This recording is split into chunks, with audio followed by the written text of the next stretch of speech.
Of course, we need to sound the alarms. Of course, people have to be aware of it. What's going on, YouTube? We are back with another nonprofit CEO interview edition of The Nicest Nick. We have our featured organization today, the Youth Center of Texas, based out of here in San Antonio. We're going to be sitting down with Adriana McKinnon, who is their CEO. She's been there for a little over 3 years now and has been doing an amazing job. And what the Youth Center of Texas does is they provide transitional housing for victims of some heinous crimes. I'm talking about trafficking, sexual abuse, sexual exploitation. So here's a quick bit of a warning. We're going to be talking about those things a little bit as we interview her to learn how they're treating and working with survivors. So if that's a big trigger for you, this is your chance to kind of pause that or check out some of our shorter content on TikTok or YouTube Shorts that dives into some of the topics or what you need to know without going through the full conversations. But remember, the goal of today's interview is to teach you more about the nonprofit themselves and all the amazing things they're doing to help survivors. So I hope you sit down and enjoy and learn more about the Youth Center of Texas. But before we get started with that interview, if you enjoy helping nonprofits, want to help support the missions they're doing, make sure to like and subscribe. This is what allows me to go to these interviews and get them more press and more donations and overall do more good. I am a first-generation Mexican American. Yeah. I am a daughter of migrant parents from Mexico. And the first one in my family and the only one has gone to college. I've been here in Texas for about 22 years. And I have a bachelor's, my undergrad is in psychology. When I was working, going to school for my undergrad, I also became a CASA advocate. And so that was my very first interaction with social services. And I was just mind-blowing, right? Yeah.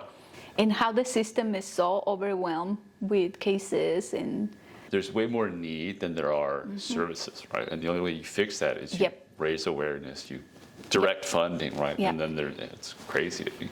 And so that was my very first interaction with social services.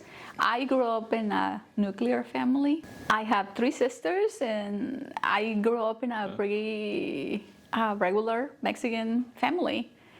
Never experienced any type of abuse, neglect, sexual abuse. Pretty normal, regular growing up. But I have always been interested about helping others. My parents, they have always instilled in us that we have a commitment with our community and with other migrant families, and just to help others. Personally, I recognize that I am a very privileged woman. Just with all the education that I have, I enjoy a lot of privilege. And so it has always been important for me to help. And so I became a CASA. I did that volunteer work for a while. Then I finished my undergrad. But then also, after that, I did volunteer also with the Young Center for Immigrant Children's Rights out of Houston. I'm not sure if you have heard about the Young Center. I have not. But So the Young Center is the equivalent of CASA, but for undocumented migrant children. And that was even more important for me because the cases that I had where my children were Spanish speaking, it was even more powerful for me because Spanish is my first language. And I was able to communicate with them. So it was a really good experience. Then I finished my undergrad, and I got my very first job in the field working for the Women's Shelter of South Texas in Corpus Christi. It's an emergency shelter for domestic violence, sexual assault. And so I was there for like 7 years. You've picked some tough jobs, emotionally speaking. I mean, that's that has been my that's the theme. I mean, that has been my professional life. Yes, it has been. I started as a victims advocate. That's how they hired me, as a victims advocate. Okay, but I did case management, advocacy, just all kind of different things until when I left that position in Corpus Christi, I was a director of outreach services. But yeah, and that in Corpus Christi at that job, that's when I became I became involved with human trafficking. No. Not because I wanted to or because I thought about it. That's a part of it. It was because I remember I was a victim's advocate, right? I was not even a counselor at that point. And they said, hey, can you take over this case? And I was like, sure. It's a Spanish-speaking woman from Central America, and she only speaks Spanish, and she is a victim of human trafficking and sex trafficking. And so I was like, okay. The only thing that I knew was Spanish. I really didn't know anything else about it. That's. I would just like to point that out because not that this is like funny or should be seen as that, but I think that is how underfunded and understaffed people can be. Where it's like, oh, hablas español, perfecto, va aquí. Like what? There's got to be more qualifications. Tú tienes el like, caso. yeah, okay. I was like, okay. Okay. So that was the only reason. That's how I got into this space.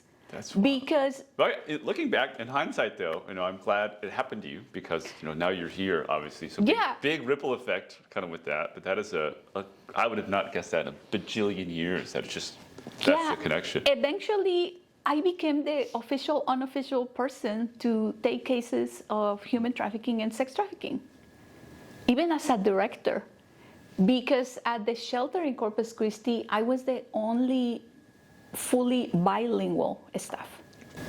And so that's how they started sending all those cases to me. So I started working on them. And so I became a sort of an expert on helping my clients apply for T visa, for U visa, for VAWA, getting them connected with legal services, just all kind of different services for victims of human trafficking and sex trafficking. That kind of became my field of expertise just because I was the assigned person to those cases.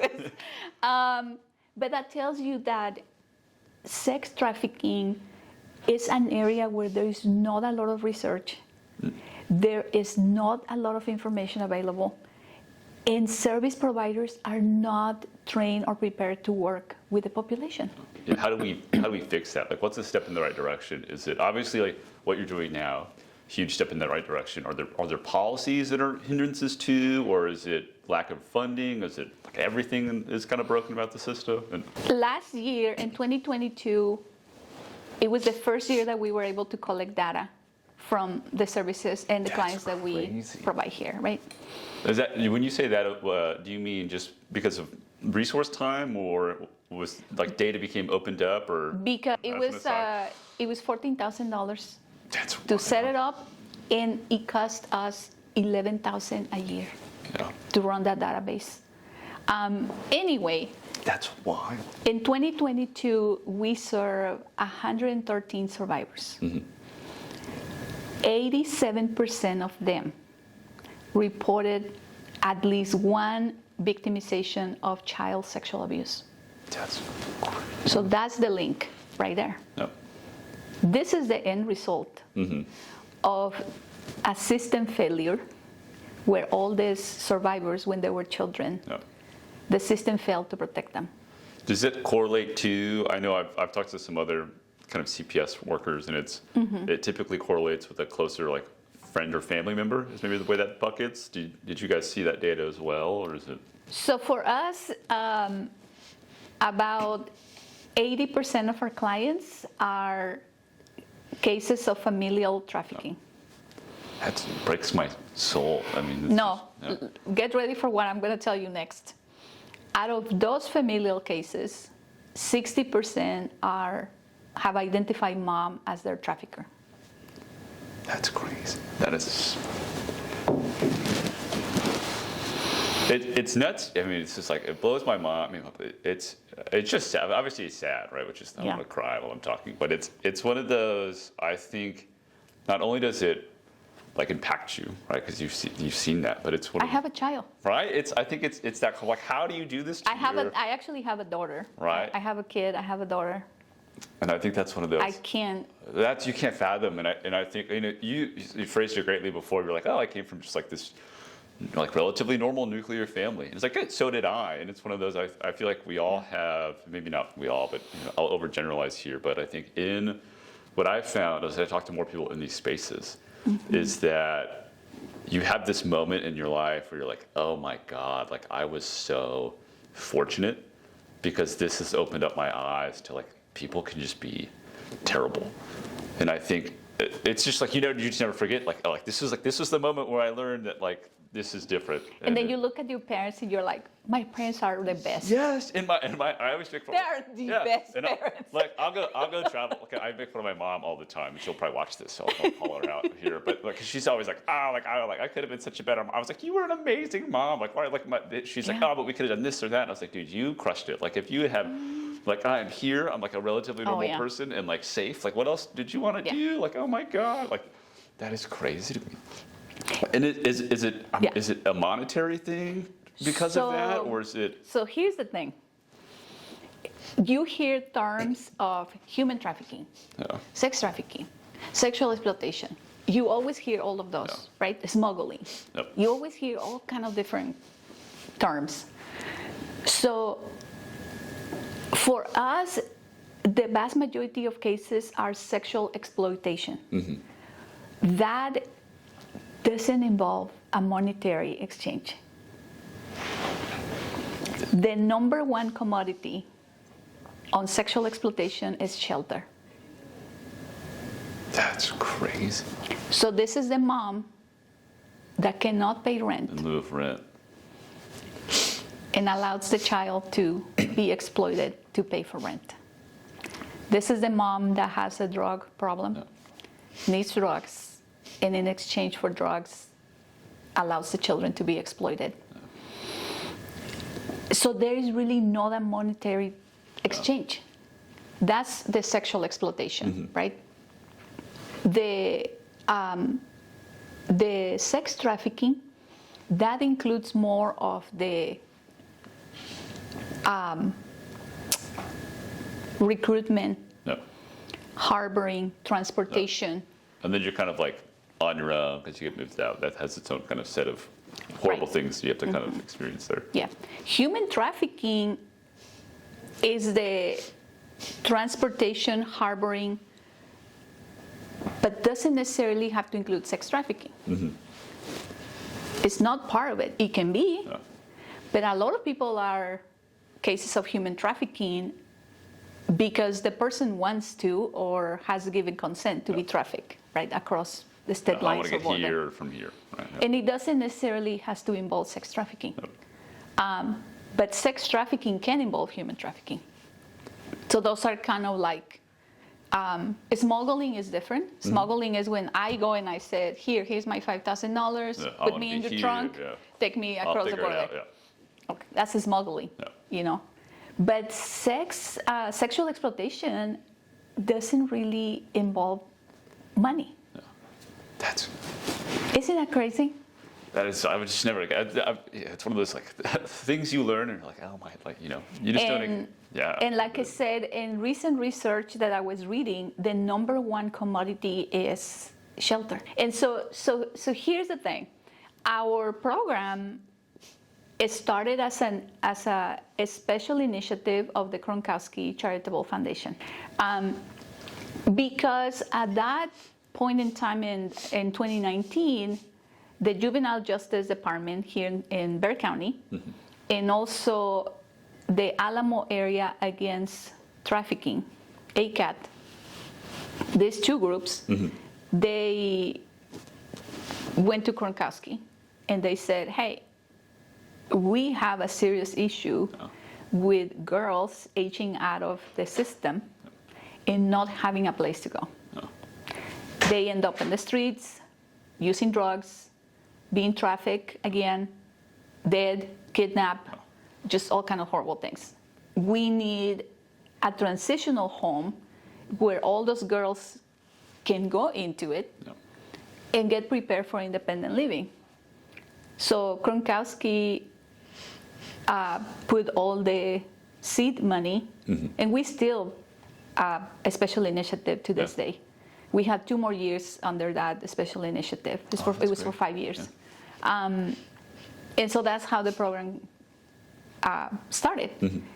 Because we are specifically looking to house girls that they can go to family because family is the very same one that victimize them. They don't have social skills. They don't have a GED. No. They have significant mental health disorders. They don't have a support system. No. And so they can come here and have a safe place to stay. No. And we can help them to get prepared for independent living. No. Rather than, oh, well, you're 18, so figure it out.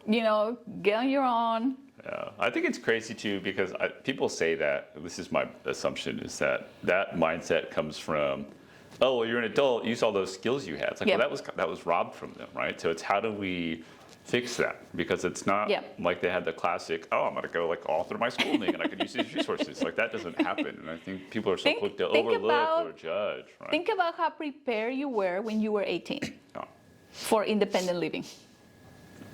How prepared were you? Well, it's crazy too because I would. It's one of those where I was like, man, even as me, going to college, I was like, oh, I kind of figured it out. It was kind of wild. I'm glad, but I was like, I had a very normal life. Right? You did not have complex trauma. Yeah, right. And I was point, like, right? I'm a pretty vanilla guy, and I was like, I was still kind of okay, navigating life as any 18-year-old would tell you, or they'll lie and say they were perfect. It's kind of tough. It's kind of tough at times. It's super tough to figure. It's still tough now, and I'm in my 30s, right? And it's one of those. Imagine none of that support system existed. Nope. And someone's just like, oh, go figure it out. It's like, and you can't call mom and dad and ask them questions. That's right. There's all of your support your networks are not. It is truly on your own. What we have set up right now with the center is we get the referral from the either juvenile detention or foster care CPS 90 days before the girls turn 18. No. And so what we have set up is a process that within those 90 days, we can ensure a smooth, therapeutic, appropriate transition, right? Because when I came here to the center, POs, probation officers, they were dropping off the girls here the very same day of their 18th birthday with a trash bag with their things on it. That's just killer. I feel like it sets, I don't want to say it sets them up for failure, but I think that's not you're taking an already vulnerable group and making it worse to what should be a positive transition. And it just, sheds it in a negative light, right? And not just that, they will whisper, hey, just for you to know, as soon as I turn around, she's going to run. Or, hey, just to know, she stabbed, a family member. She's telling us the guy. worst of those kids, I can tell you that since I've been here at the center, we have not had any of our clients running. It's almost like empowerment and positive mental health makes a difference in people's lives. Or stabbing anybody, or doing anything of that nature. In fact, when we are ready to transition a survivor, a lot of them, they don't want to leave.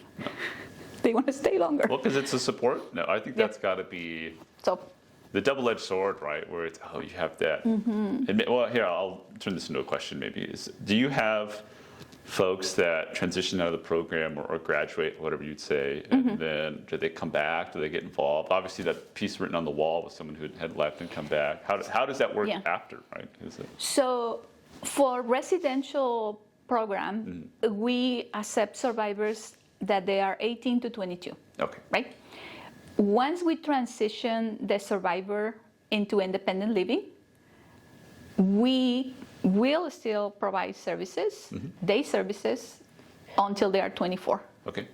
The survivor can come here for day services if they need to do laundry, if they need groceries at the end of the month, if they need to use a computer, if they need transportation for an appointment, if they need bus passes, if they need help with an application, just any type, baby items, clothing, referral to the workforce.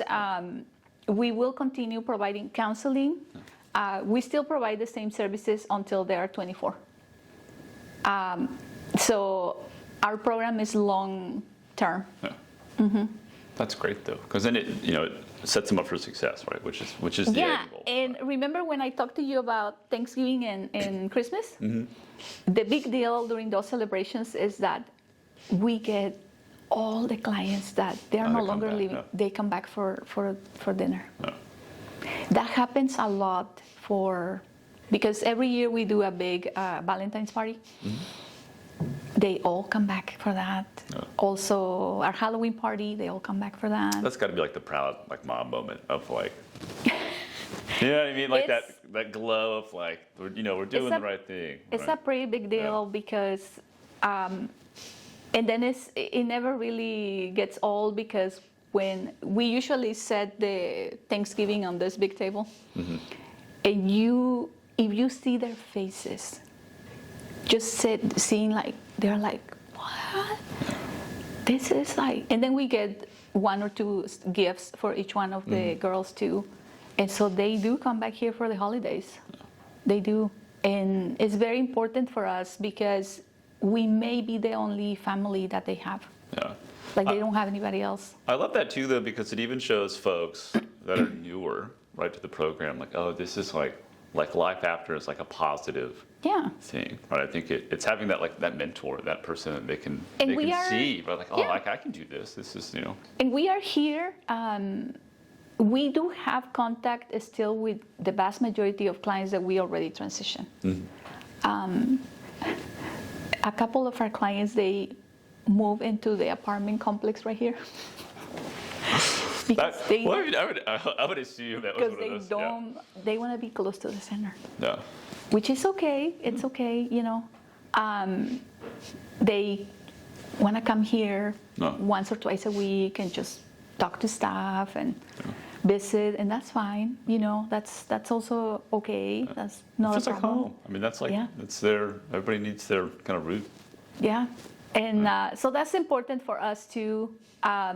Our program, also our framework of services is so unique because we are a long-term program and very much specialized in sex trafficking survivors.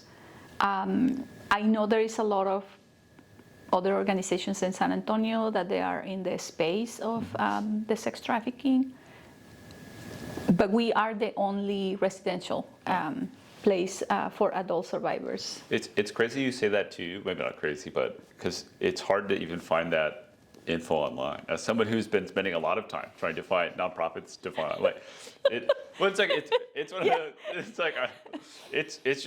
a very I would say this is my biggest lesson learned, I think, since doing these is a lot of smaller organizations, and smaller not even meaning like under 50 people in some instances they don't exist a lot of, unless you really know what to search for or are really searching for specific things, and so I think it's so difficult alone to just get found and get recognition. So how do you guys do that now? Obviously you've got funding sources, you've got this beautiful campus. So we are still a special initiative of Gronkowski, but we are also receiving funding from the Office of the Governor.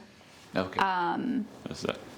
We also receive technical assistance from the Office of the Governor, the Child Sex Trafficking team.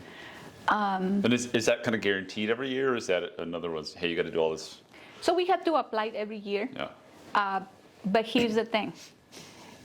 According to the Office of the Governor, the Child Sex Trafficking team, our program is only one of 6 in the state of Texas. Oh, great. Okay, that's. There's not a whole lot of programs like ours. Our funding is specifically for sex trafficking. Yeah. There is many programs for children. Very few for adults, specifically young adults. Which I think is such an interesting issue because obviously, like we were saying earlier, it's like, okay, well, if we got them as they were children, now they're 18, see you later. It's like, oh my gosh, they have to get ready for life now. Because they're not ready. They don't have support. They don't have the skills that they need, and they're having difficulties with mental health. Oh. So, but we do. So we receive funding from Gronkowski. we receive funding from the Office of the Governor. Last year, we received a special gift from the Mace Foundation. This year, we were just awarded a grant from the San Antonio Area Foundation. Oh, yes. Okay. Yay! So that was pretty incredible. Well, props to you, grant writer, by yes, the way. I am. Yeah. I am that Super person. humble, by the way, she wrote all the grants. So it's a work in progress. Our program is a small bed capacity program. Our vision is that in the future we can duplicate our program to have another home for male survivors. And then we can have another home for moms with babies, and another one for LGBTQI youth, and another one for trans youth, because their needs are so unique, right? And more and more and more, I am convinced that individualized, one-on-one, long-term services is what survivors need. And I think there's power too in peer groups.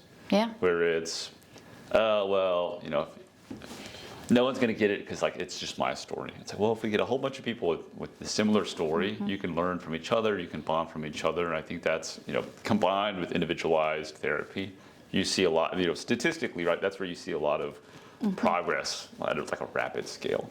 Yeah. I love that you guys are following that model. It's making the data nerd to be super excited because it's hey, we know this works. Here's how we scale it. We have a proof of concept here. Now let's go build 5 other places that do the same thing and continue the success story. Because I know that in your email you say you have a ton of programming, right? Yeah, I don't want to say laughing, but I came in and I was like, oh, this is going to be like a big. There's 3 people. And I'll put this online for everybody watching. But there's a copy. I think I got sent 12 pages of documents before we came here that I was kind of reviewing, which is amazing. And I was expecting a very large team, but nonprofits, traditionally small but mighty, which I think applies here, is one of those. Yeah. Clearly, a lot is happening. It's very individualized, very, very individualized to each one of the survivors that we serve. But our case management model and our framework of services were developed by us, by the program. That's great, though. And UTSA, they were like, can you do a workshop and talk about all of this? And I said, sure, I can. And then they had been invited me to also lecture in some of the classes. That's the ideal, I would think, pipeline, right? It's like you have folks that want to get in, we want to get in this, come live it, come be in it. Because in reality, being healed here in the field is very different than what you learn in school. But that tells you also that there is not a whole lot of research. There is not a lot of specific evidence-based interventions for the population. There is just not a lot that you can go to if you are trying to work with the population. I'm a licensed counselor, but I never receive a specific class on sex trafficking. It's not like a specialty, right? It's not.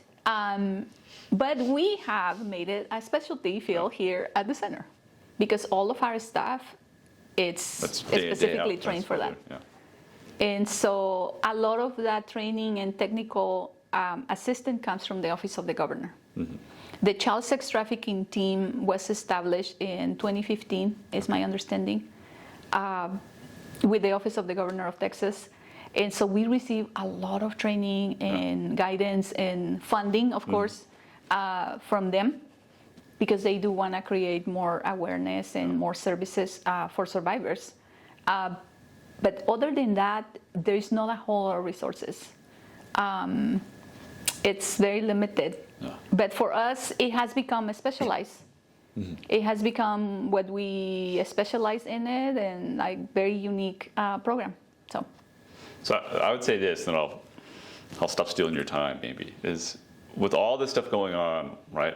I always say, the classic nonprofit problem is that I'm sure a lot of people come to you. It's like, oh, you should be doing this, you should be doing this, right?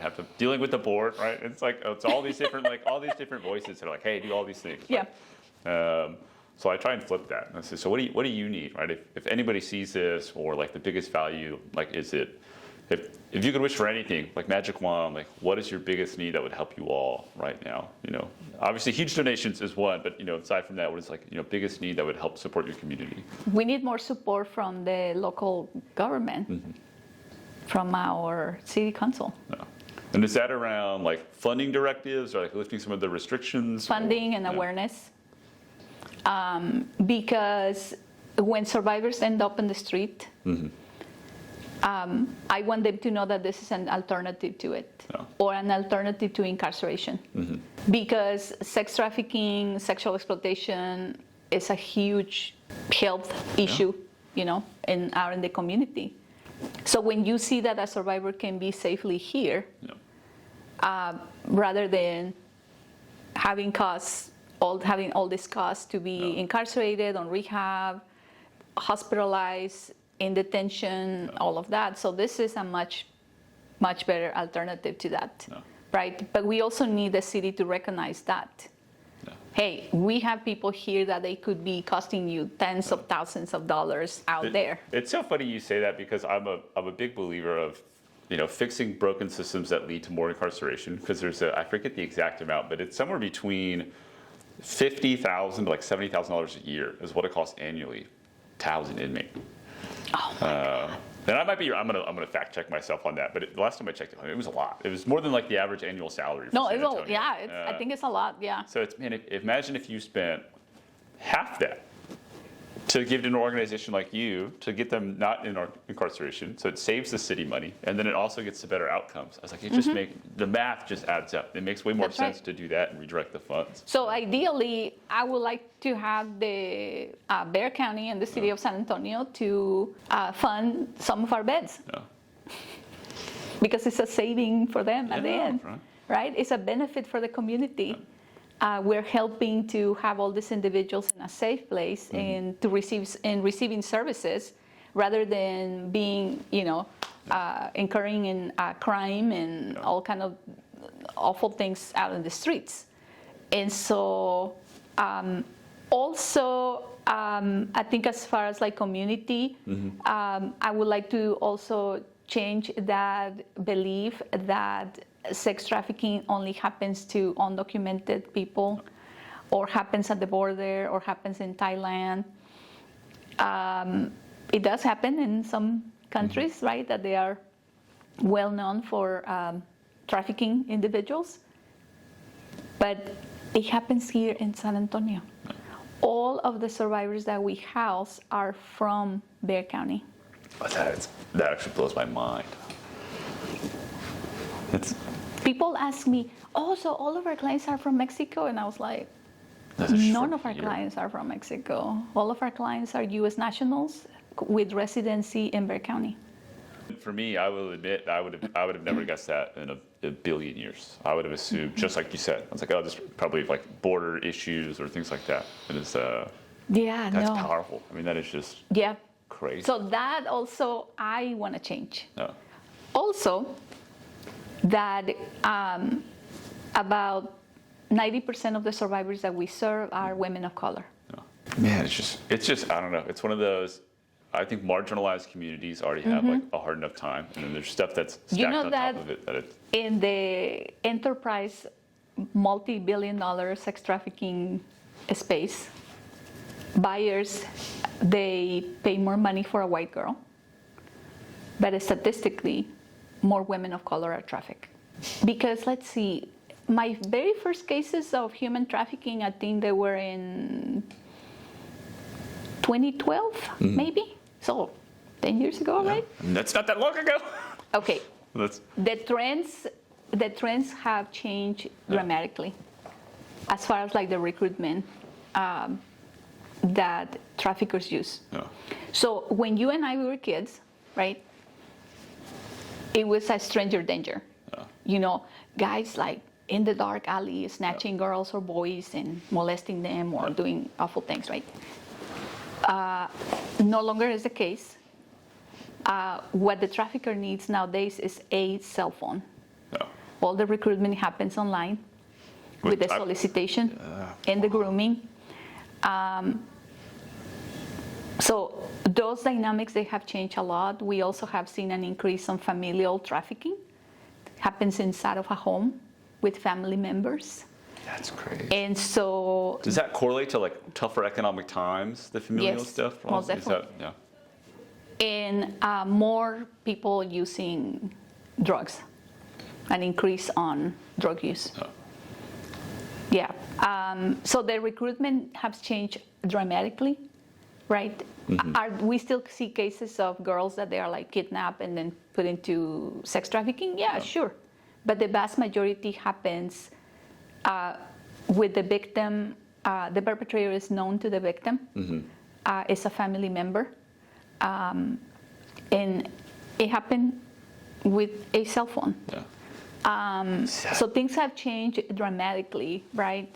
It's super powerful to know that. Like, I'm glad we're getting the real message out of, hey, here's like what's happening now. How do we fix that? Oh, yeah. 'Cause it's one of those, if you had asked me, 2 hours ago, I would have said, it's probably like, it's like border areas or stuff like I saw like in Miami where it's hey, like you won this trip, we'll pay for your flights, and you get off the flight and you end up getting like kidnapped. But it's not, it's like, oh yeah, there's a system behind it, but that's probably like 1% of the time, where in reality it's like family friends, which is great. It's one of those like, So the recruitment has changed dramatically, right? That's also something that we like to tell people to be more aware. Also race is a huge component in sex trafficking, because if FBI conducts a raid and a group of girls are rescued, right there and then, depending on the color of your skin, if you are rescued and you are a white woman, you are going to be labeled as a victim. You are going to be offered services, and people are going to be empathetic towards you. But if you are rescued and you are a black girl, you're going to be arrested and labeled as a prostitute, a sex worker, an escort. You will be charged and prosecuted and incarcerated, and you will never receive services for the crimes that were committed against you. You're just throwing it. That's horrible. So I would say big things around, awareness, education, community changes. What are the steps, do you think, in your mind? Like, how do you start breaking down those barriers? Is it dealing with people like me, like coming in and asking questions and putting stuff online, or how is it educational stuff, or where do you think that kind of fallout is? Is that one-on-one interaction? Because now you will be able to go and share that with other people. Right? You will be like, no, sex trafficking happens here in San Antonio. And That's crazy. And it doesn't happen in the mind. dark alleys, It happens inside of a home. Yeah. So you will be now able to share that information with others. It's important just to educate people that the tactics of recruitment and the grooming has changed dramatically since social media, since internet, since cell phones, kids with cell phones. It has changed dramatically. I love social media, but I also hate social media. It's such a double-edged sword. And so, it's important to create awareness, but also educate people that the trends are changing, right? Because if you're still talking to your kids about the stranger danger, it's too late. You need to up. They're calling an Uber, and it doesn't even matter. You really need to have a different conversation with your children, right? Because if you start talking about them about being cautious about strangers, it's not happening like that. And correct me if I'm wrong, but I feel like it's much more about like, what is consent? What is weird to look out for? Yep. Right? That way, regardless of who it is, you should just know like, hey, here's the signs of something's not right. Let's go talk about it. Because I think it's so much so, and this is, I'm guessing why this trend is now started to happen, where it's like, oh well, Uncle Rob is not a stranger. Like, this is kind of weird, but like, I don't really know. And it's, like, if it feels weird, say something. Yep. Because remember, the cases of familial trafficking happen because there is a secrecy component. Because it's a family thing. Like, is this normal? If you can kind of take advantage of the innocence of a kid. Right? And a lot of times, familial trafficking is also multi-generational. It's been happening in the family for several generations, right? It has become normalized. And so it's important, you know. I think the statistics right now of the survivors that they have identified, female survivors identifying mom as their trafficker, mom reports a significant drug problem, right?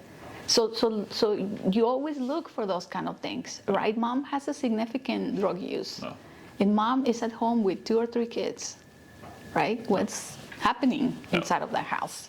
In the cases of males victims of sex trafficking, the survivors, they report incest as the beginning of the sex trafficking. So those are different too when you talk about males and females. Different, that's correct. Wow. So, see, that's the kind of thing that we need to change. I know it makes people uncomfortable to hear sex trafficking, to hear incest, to hear mom trafficking girl, the daughter. I know it makes people uncomfortable. I know it's disgusting. I know you probably leave the center and start vomiting. I think it's, and this is, the point of like this whole thing it is makes people uncomfortable. It's difficult to hear. But if you don't hear about it and learn about it, then you just assume it's never happening, and it's one of those like, then it's never going to get fixed. Then it never gets better. We right? have to ask the questions and go learn, and I think be open to that, because if not, we have to have open conversations about it. We can no longer be like, oh yeah, don't say anything. Grandpa was touching, the kids, but don't say anything. It's going to make the family look bad. Like, let's not. No, like break the cycle. I think there's so much empowerment around. Breaking what was a system in place and say like that's not okay anymore, and it's okay to speak out, and it's okay to find your voice, and it's okay to like have gone through the struggle, and that doesn't make you broken. It just means that like you got out of something that was terrible, and now let's fix it for everybody else, right? And how do we march forward as a society and fix those issues, right? And it's not by pretending like it's never happened. Like that's crazy. It's 2023.